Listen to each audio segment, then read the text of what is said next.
You asked for it. I did it. We ran FSD 14 through the Mountain Loop test, and it didn't get a perfect score. Honestly, I wasn't expecting that.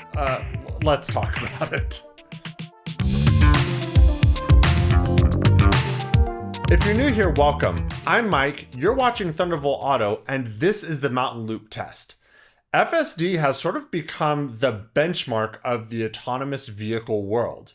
We have a whole bunch of autonomous vehicles that are fully driverless running robotaxi duty, such as Tesla's robotaxis, Waymos, Zoox, things like that. But in a sense, Tesla's FSD has become the real benchmark because it drives on any road anywhere in the country. And that's where everyone sort of compares other autonomous systems. I've been doing the Mountain Loop test as a standardized loop on Rivian's autonomy system, because they've set out to have point-to-point self-driving by the end of this year.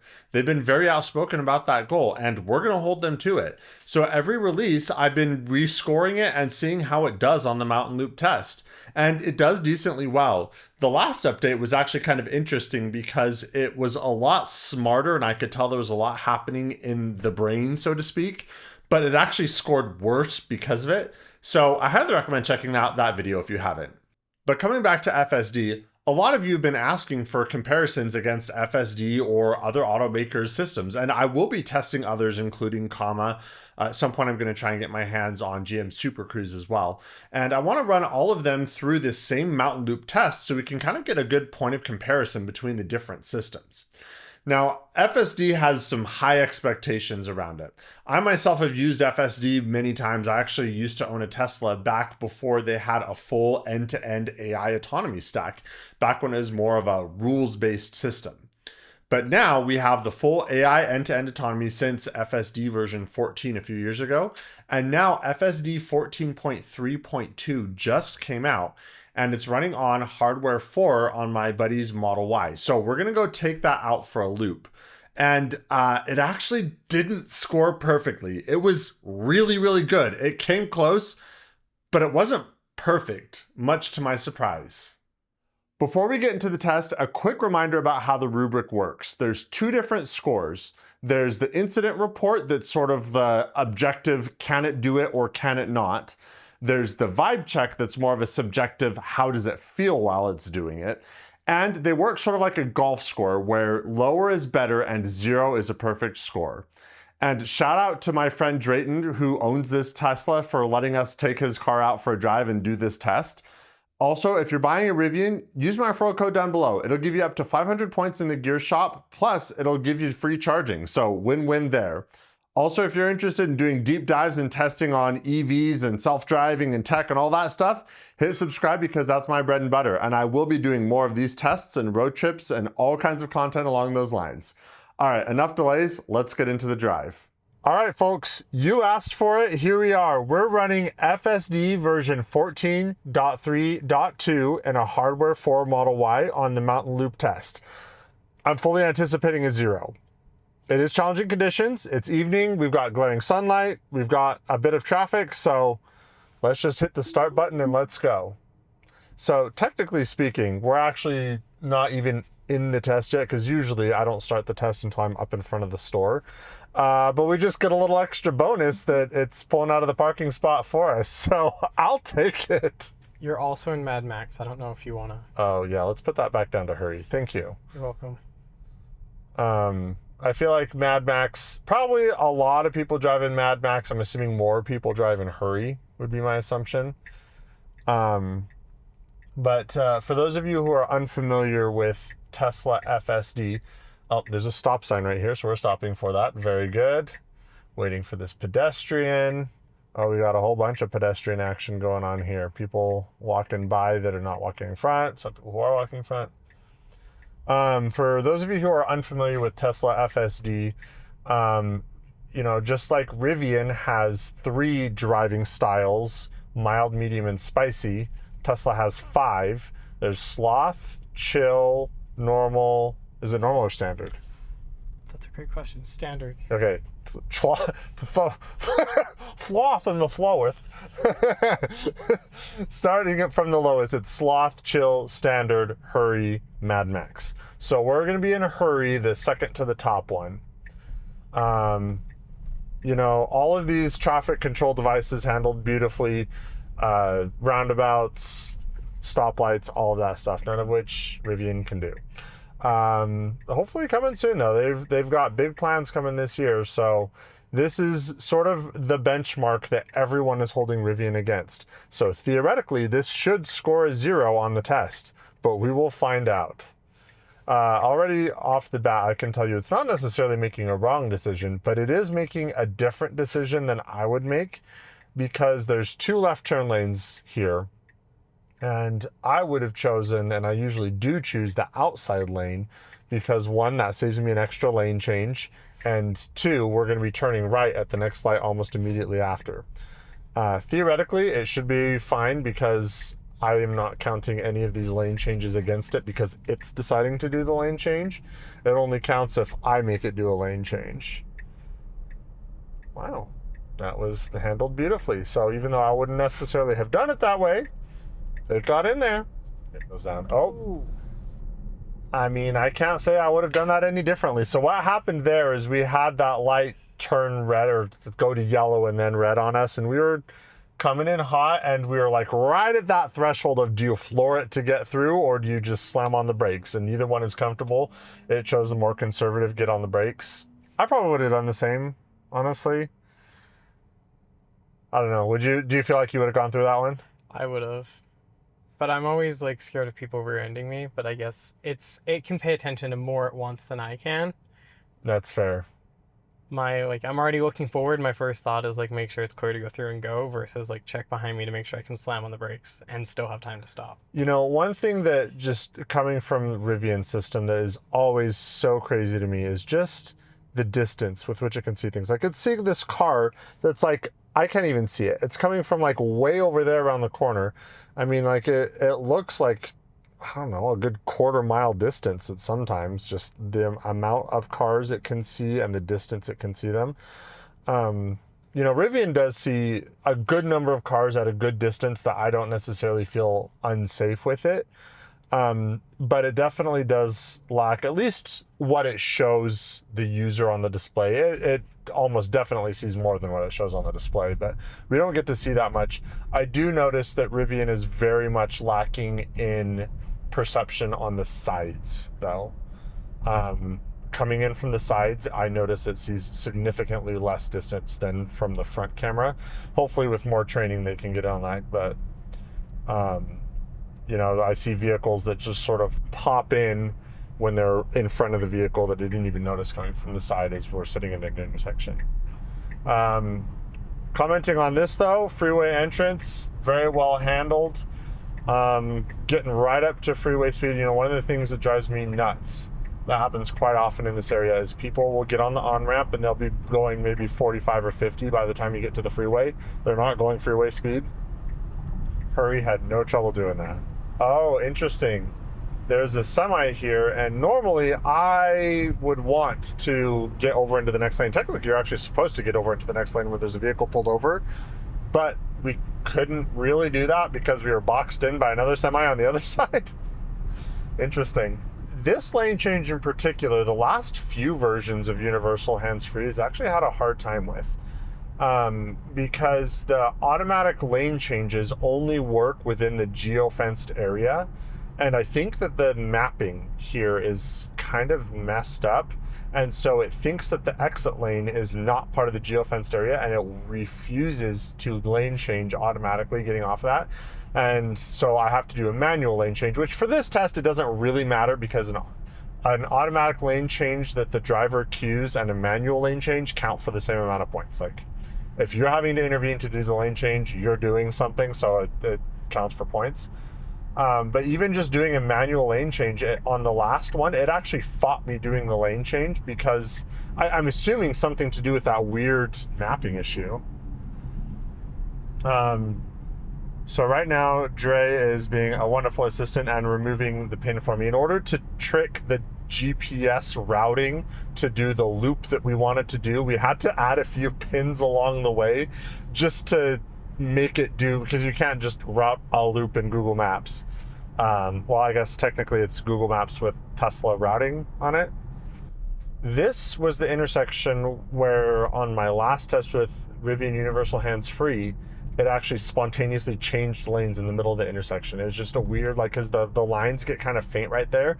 I think it just got confused which lane on the other side corresponds to the lane on this side. That was sketch. In its defense, that would confuse me also. It is.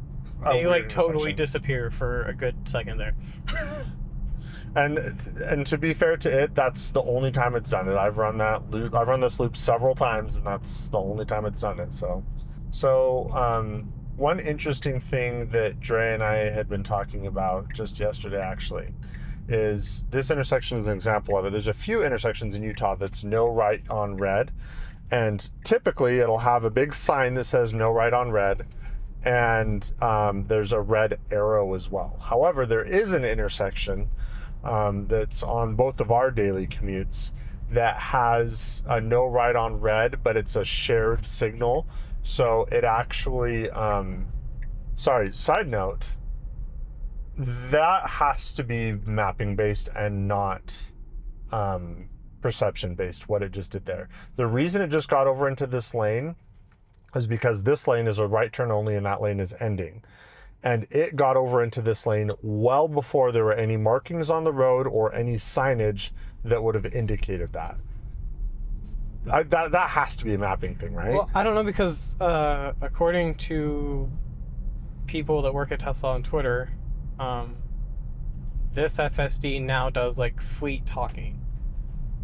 So like if a car is driven there before and had like seen the signs and did it later, it like pins that for the fleet, so the rest of the fleet can do it earlier. Interesting. So it's not necessarily HD mapping in the sense that we know, but it's sort of like a Tesla built. I mean, I guess it is sort of HD mapping in that sense. It's just built by the Tesla fleet. Like you hit a pothole once and then you just don't ever hit it again because you now know where it's at. Interesting. Huh. I wonder how often they pull and update those things. Because yeah, that was pretty impressive. Like, you know, that's where you go from being just a good driver to being a local driver who knows the roads and knows, oh, this lane is ending, I should be over here, so on and so forth. So right now we're cruising just a little bit above the speed limit. People here on this road generally go way faster. Traffic almost always flows 10 over the speed limit on this road, if not more. People go real fast. And so this is going a little over the speed limit, but not to the degree that most people do. I'm feeling like I would not be driving in this lane because I'm on the left side going a little slow. I'm more comfortable in that lane. Also, side note, I love that it's scooching over just enough for those cones, but not enough to actually like get in the way of that other lane. That was very nice. I think we were actually riding those lane lines for a second there. We were pretty close to them. Yeah, that was very well handled. We've also got this Mercedes here that just came flying by us with the turn signal on, but not actually getting over, so not sure what that was about. And then they'll sit and go slower than you. You know what? Utah. Say less. On your stoplight note, though. Oh, yeah. There's a light on the commute near Dre and I that it's a shared light, and so it doesn't have a red arrow. There's only a sign that says no turn on red, but it's not like a red arrow clearly indicating that. And based on what you were saying, it actually respects that sign, right? Yeah, I usually like tell it to go through it because I'm impatient if there's no cars coming, but it will sit there the entire light and get honked at because everybody else wants it to go through the light because that's just what everybody does. But it does try and respect it. You know, I appreciate that. You know what? I'm going to cue a discretionary lane change here. I don't like what it's doing. So just for the audience there, you know, everybody, is it going to get over? Oh no, it just said no, you don't get to do that. I think it's because there's like cars and stuff on the side of the road. Is it getting over now? Come on, don't do this to me. There we go. Finally, it gets over. Jeez. But the reason I was doing that is because, like I said, traffic on this road flows way above the speed limit. And we're camping in the left lane and people are getting kind of frustrated and getting stuck behind us. I am noticing, though, it is driving faster than when we've driven this before. And I'm wondering if it's getting influenced by all these people passing us. Yeah, I think it does, because like on I-15, it'll do the same thing. Like if everybody's going like 80, it'll go 80 even in like hurry mode. But normally if you're in hurry mode, like it'll go like 75, and usually people are passing you. Very interesting. And it doesn't really go above 80 much unless like other, like both two left lanes are doing that. Like if just the left lane's doing that, it'll kind of just not do it. But if it sees more than one lane doing it, it will like go based off of them. So it's a little bit of following the crowd, which, you know, you kind of have to do with fitting in socially with other drivers, so to speak, for it to feel natural. We did get back over into the left lane here just because we need to follow the route. But just a little note on the speed control as well. Rivian has had this issue with some of the tight curves on here where the original releases of universal hands-free, they would slow down a whole bunch on those curves, and a couple of them, especially on this downhill, it would actually slow down to the point of feeling dangerous, like I was going to get rear-ended by someone. But the new version of Universal, the newer release, has better longitudinal control. The speed control has been worked on a ton. It does a lot better with, you know, slowing down for curves or not. You know, when traffic is cutting in front, it does a lot better handling all of that stuff. So like the longitudinal speed control is a lot better. And so now it doesn't slow down on those curves to the point of being dangerous. It does slow down a little bit, but not to the point where I feel like I'm going to get hit. But instead of slowing down, it started prompting me to put my hands on the wheel. So it's like, go too slow or hands on the wheel, and it's not truly hands-free. I don't know if I love either of those. That was a nice move there. Notice that Mercedes started going real slow because they were turning, and so it got over. And now we're camping in the left lane again. That is interesting how you can't really predict what speed it's going to choose to go because it acts differently on its own than it does with traffic around it. I can see why that's really frustrating for Tesla owners. Yeah. I do appreciate how Rivian has it set up right now, and I really hope they keep it set up like this, that you have the general driving aggressiveness behavior as a separate setting from the speed control. You know, so I can have it set to 90 mile, well, actually, technically you can't do 90. I can have it set to 85 and have it set in mild, or vice versa. I can have it set to spicy, but have it set to 50 miles an hour. And my thought on like why Tesla took away the speed control is I think because obviously at some point in time they're going to start doing the robo-taxis everywhere. Mm-hmm. I think they wanted to force people to use this to press the accelerator and disengage and do all the stuff that annoys them to make the robo-taxis drive really good. That's fair, because anytime you interact with the system at all, telling it to do a lane change, hit the accelerator, take over, whatever, that's a data point that's getting collected to train the AI. Like, you know, bad, don't do this, good, do that. And Rivian's doing the same thing too. They're collecting data on actual driving behaviors, and that's how it's able to learn so quickly. So coming into here, this is another stretch of road where the lines kind of get a little bit faded, and Universal Hands-Free has a hard time staying in this lane without picking one of these turn lanes. The original versions of Universal Hands-Free would just almost every single time take one of these. But now it does pretty good. On the last couple of tests, it's really only, oh look, there's a Gen 1 R1S, limestone. Bless those Gen 1 owners with their autonomy.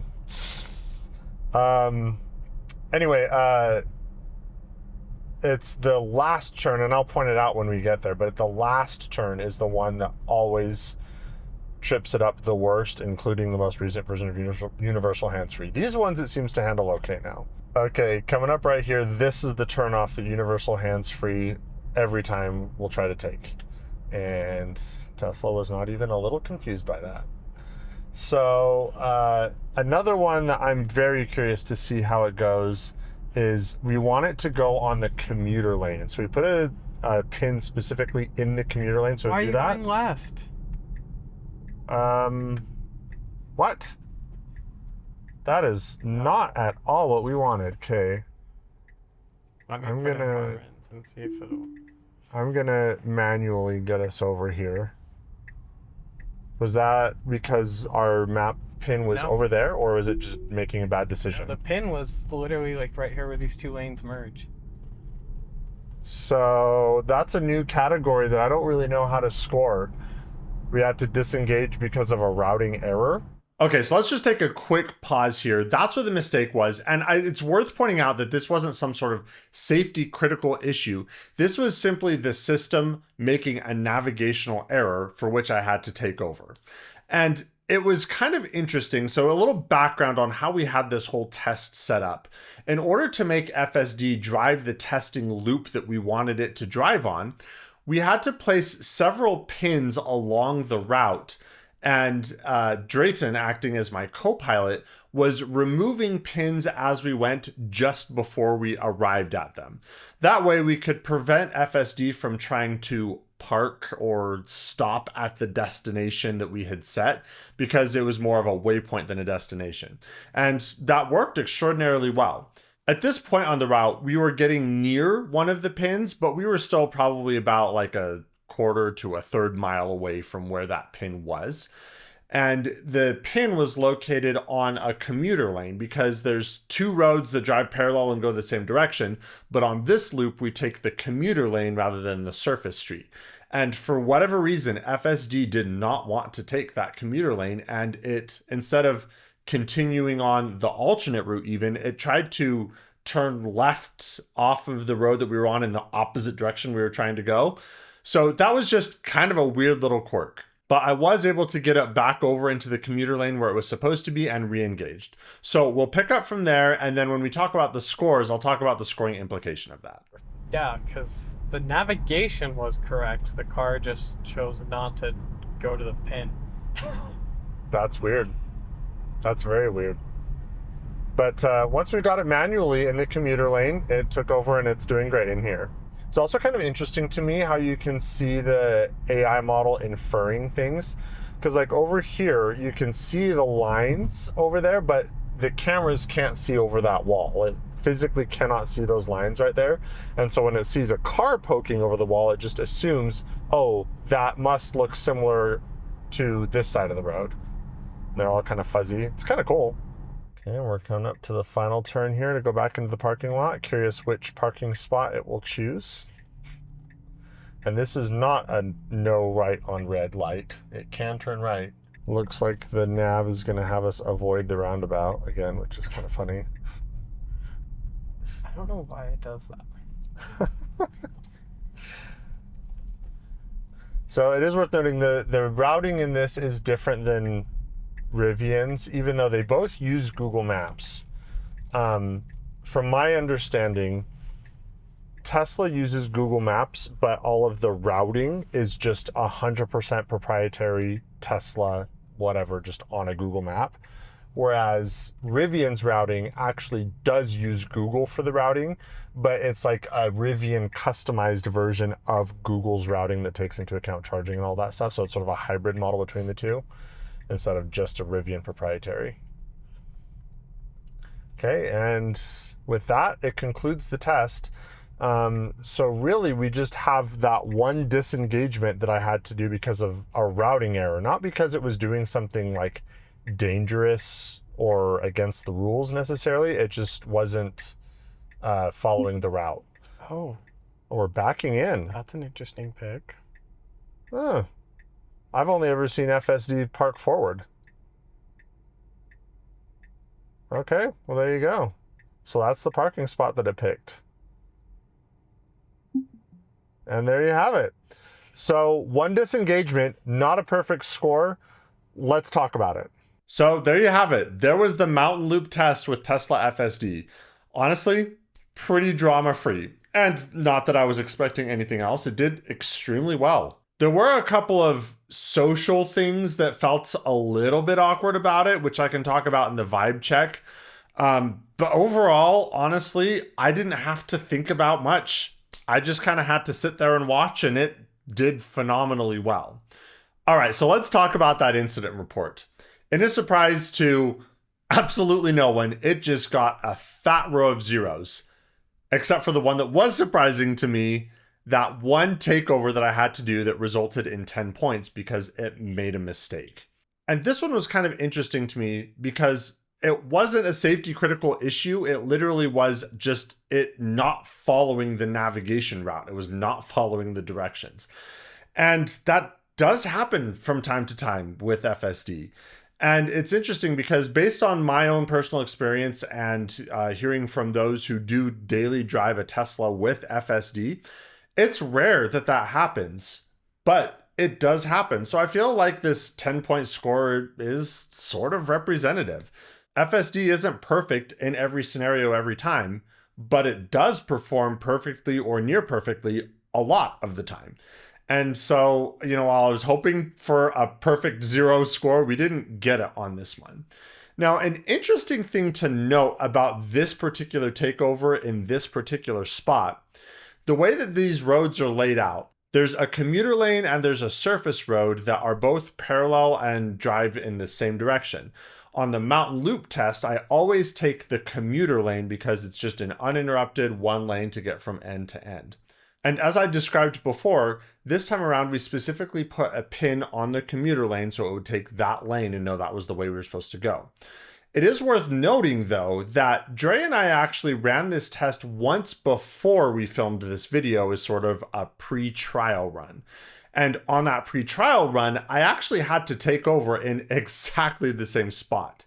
However, I don't really count it against the system on that one because on that run, I didn't have a pin placed on the commuter lane and it actually tried to take the surface street. So that was actually more of a navigation error than it was an FSD error. FSD in that case was following the directions, but I just accidentally had the wrong directions put in. But on this run, while we were filming the video with the scoring active, the navigation was indeed correct and it did have us routing onto the commuter lane as expected. But this time FSD just chose to not follow that direction. So ultimately it was a minor thing. It wasn't safety related, but that's where the points came in. Now let's talk about the vibe check. The vibe check almost entirely checks out as well with the incident report. Zeros across the whole board, except for that one lane change where I was just feeling kind of uncomfortable with the social cues of it. And this is kind of an interesting discussion about the aggressiveness of the system as well. So basically what was happening there is it was just camping out in the left lane, but it wasn't driving left lane speeds, so to speak. Now, technically speaking, on this stretch of road, there weren't any signs that specifically said slower traffic, keep right, keep right except to pass, things like that. But socially, that's what people expect on this road and many other 2-lane roads like this. It's generally expected that if you're slower traffic, you're on the right, and if you're faster traffic, you're on the left. Now, being in hurry mode, it wanted to camp out in the left lane, but it wasn't always necessarily going the speed that people expected. And on this particular road, people move fast. It generally flows about 10 miles an hour above the speed limit, and that's how most traffic is. But in hurry mode, it wasn't going 10 over the speed limit, and people were having to pass and go around on the right. And so that kind of made me feel uncomfortable socially. I didn't feel unsafe, but it just felt a little bit awkward on that. And that sort of brings in a larger discussion with a lot of feedback from Tesla owners with FSD. Because unlike Rivian, FSD has just driving profiles, and both the speed and the driving aggressiveness are tied to these profiles. And so, you end up with these weird situations where it's maybe not going the appropriate speed for the driving aggressiveness of staying in the left lane or things like that. And a lot of drivers would prefer to have separate controls like Rivian has, where you have a specific speed control and then separate from that, you have the aggressiveness control. So in that regard, I really appreciate what Rivian has done with universal hands-free. However, there is a counter argument to this as well. In the scoring rubric for the incident report on this mountain loop test, I have speed control listed as a point deduction, because anytime you as the driver have to think about the speed and adjust the speed, that means that you're doing something that the autonomous system should be taking over. And in this case, Tesla's FSD does. It decides on the speed. So if you look at it from that perspective, maybe they're doing it the right way because it is supposed to be a fully autonomous system. I don't know that there's necessarily a clear right or wrong answer for this at the moment. This will emerge as the technology matures. But right now it's feeling like they have a lot of the right ingredients, and Rivian certainly has a lot of catching up to do. It's been a minute since I've been able to sit behind the wheel of Tesla FSD myself, and on this new version 14.3.2, it was fantastic. It was wonderful. So we'll see how quickly Rivian is able to catch up to this benchmark. By the end of the year, they are saying that they'll have full point-to-point self-driving. And to be fair, having full point-to-point self-driving and having it work is very different from having it polished on the level that FSD is polished. So we'll see how far they get. I certainly have high hopes for this, and they're making a lot of quick progress. As this develops, we will definitely be keeping tabs on that. So if you're interested in following along with this journey, hit subscribe. I will be testing the Rivian system with every subsequent release, and I'll be doing a lot of testing with other systems as well, like Comma and Tesla. Until next time. In case you're new here, I'm Mike, this is Thunderbolt Auto, and you're watching Disney Channel. That's kind of the vibe of it. Don't honk at me. Before we get into the road test, if you enjoyed the test